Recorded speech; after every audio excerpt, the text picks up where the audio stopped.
PDI Perjuangan memastikan tetap berada di luar pemerintahan meski sudah ada pertemuan antara Ketua Umum PDIP, Megawati Soekarno Putri, dan Presiden Prabowo Subianto.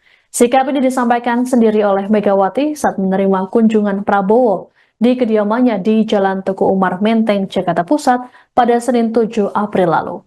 Hal tersebut diketahui dari pernyataan Sekretaris Jenderal Partai Gerindra, Ahmad Muzani, saat ditemui di Kompleks Parlemen Senayan, Jakarta, pada Rabu 9 April.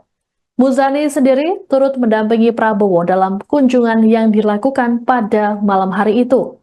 Meski memutuskan di luar pemerintahan, namun Megawati menegaskan tetap mendukung pemerintahan Prabowo.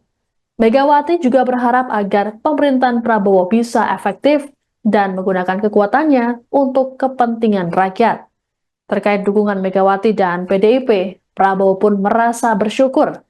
Menurut Muzani, hal tersebut jadi bagian dari upaya memperkokoh posisi pemerintahan. Adapun sebelumnya, juru bicara PDIP, Guntur Romli telah membantah pertemuan Megawati dan Prabowo sebagai sinyal bergabungnya Partai Banteng ke pemerintahan. Guntur lantas membocorkan isi dari pertemuan empat mata dua tokoh bangsa tersebut. Menurut Guntur, Megawati dan Prabowo lebih banyak membicarakan hal-hal yang bersifat pribadi. Hal ini mengingat keduanya sudah bersahabat sejak lama.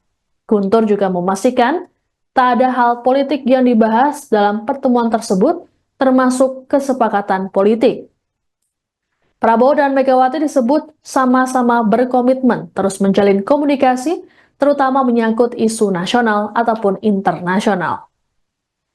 Download Tribun X sekarang, menghadirkan lokal menjadi Indonesia.